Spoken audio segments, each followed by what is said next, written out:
Hello everybody and welcome to my next setup video in the setup series. As you can hear, I'm trying to do this in English now, so that's new I guess. And today we arrive in Italy where we'll have a two-parted video.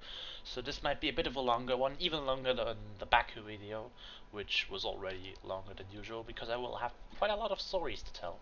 So we will go through the dry setups, what you could do, because I wasn't fully satisfied with my dry setup.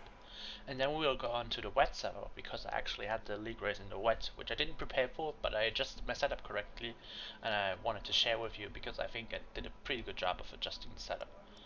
So we'll start up with aerodynamics. I chose 1/6 wings. You can go for 2/6 wings. It will probably better in the race, but I found out that I just couldn't find the pace with it. Maybe I was just bad at it, but I couldn't get more speed throughout the corners, so it just basically cost me some uh, straight line speed. So I stayed with 1/6 wings. You should probably try those out, see what fits you more. Um, Moving on to the transmission, we have 50% on throttle diff as usual. Off throttle diff is 56% for me. You can try and lower this to 55% in the quali, for example, but especially on old tires, 56% is a must because the old tires at Monza really feel awful. So you really have to try and protect them and not get turned and oversteer. This suspension setting is basically the one that everybody has been using in Monza, so it's almost to the max on the camber, then all the way to the left to get the maximum amount of rotation, and then people were mostly using no toe. You can, I'm already saying this, use some front toe if you want to make the suspension softer. This is the usual tip that I'm giving now. If the tire temperatures on the front do not matter and you want to lower your rear suspension, you can do that and add some front toe. It will increase tire temperatures though, of course, and increase wear the same way. So I didn't really enjoy it. I couldn't find a rhythm between adding front toe and adding lowering rear suspension, so I just left it at nothing. If you want to experiment with it, go ahead. Now we move on to the suspension. This is a very race-oriented setup, so I went with 1/8 suspension and 2/8 anti-roll bars. You can go more aggressive on this, like 1/9, 1/10 is like the usual time trial setup. At the same time, you can go lower in the suspension, add some front toe, and drive with 1/11 anti-roll bars to get that maximum corner speed throughout the Lesmos, which is obviously not bad. And then the ride height, I went with 1/3 to get that rake, because the rake instead of in Baku is actually really needed in Monza to get the tar grabbed into the corner and have that grip.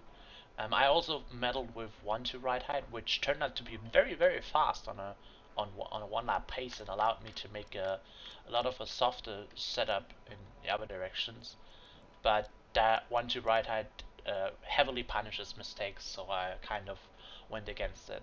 But I think that's actually something that might be worth pursuing in this future, trying to make setup that use 1/2 ride height on certain tracks, so you can get a lot of turn in and corner stability while because you have a more softer suspension setting. Brake pressure is 150.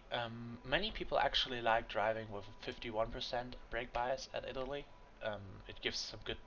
Uh, the rear tires are just quite heavily, and the braking zones are so heavy that the stable turn-in is needed, and the tire pressures are minimum as usual. Though in time trial, some people add some front tire pressures to get a bit more turn-in, but honestly, it's not worth it. So yeah, now we're moving on to the second part. We're going on to the wet setup. As I said, it was raining. We had intermediate conditions, but it basically treated it as full wet. And in full wet, my setup would actually only be better. So now you have to keep my dry setup in mind, because I basically loaded that and then tried to change it to this. So what I did was I added a clip of wing to both, so 2/7 wings. On some tracks it might have even been better if like my dry setup was really aggressive on the rear wing to add 2 clips of rear wing, or to add 2 clips of front wing if it was really understeery back then. You need the front aero to get the downforce in low speed corners, because of course you will be at lower speed, so the front wing will matter more. Transmission wise, I let it the same. You don't want to lower it, for example, because turn oversteer is like most annoying thing possible, and it's also quite hard to get it in the wet. Let's say it like that. So just don't mess with it. You might make it just worse. I also left the suspension geometry because I knew it was the best thing to do in Italy. Here, if you have some front toe, I would suggest actually lowering that because you can overheat the intermediate or wet tires quite easily.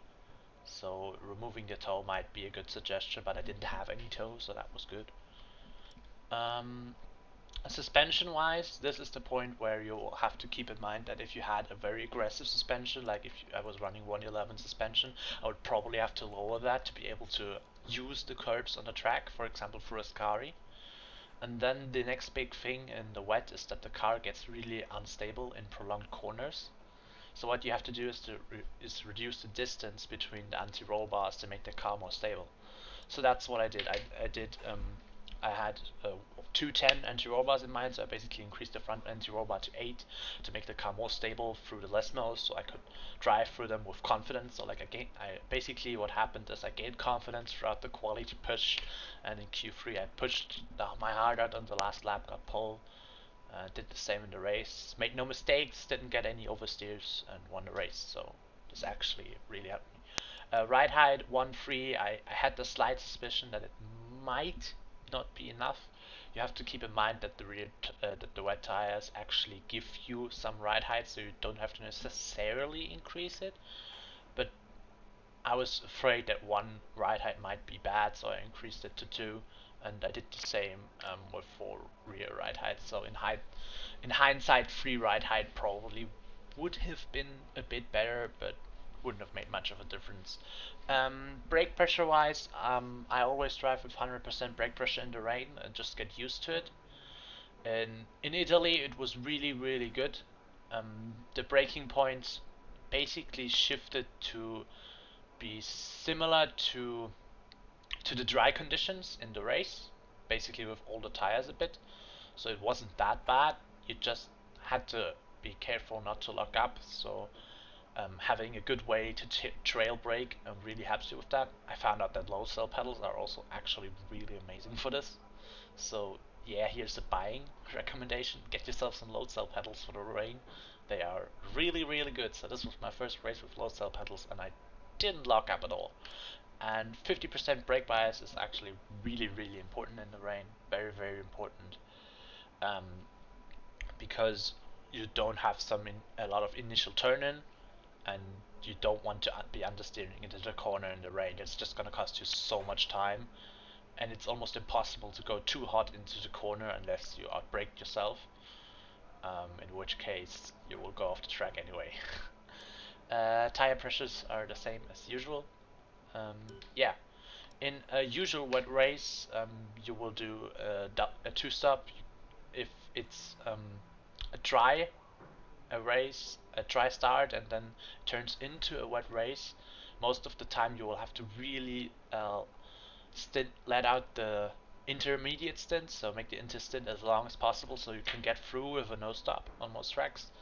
So you might get into puncture territory. If that happens in Italy, if you have that in Italy, and your rear tires are really dying and you're on the verge of a puncture, um, don't feel afraid to actually increase the front brake bias, even though I say not to do it. And to basically keep the tires alive, if you have to do 80% of the race on intermediates, I'd suggest you do it and try to stay alive.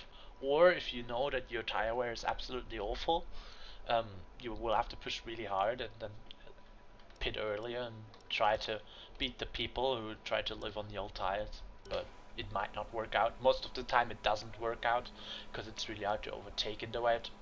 Monza it's a bit easier though, but not that much. So yeah, in the end, I hope you enjoyed it. As always, try to make the setup fitted for you. I hope I gave some good suggestions as to what you could change if you feel like you want to make something different. And yeah, see you soon. Next race will be at Singapore. I have a bonkers setup for that, so look forward to that. Bye bye.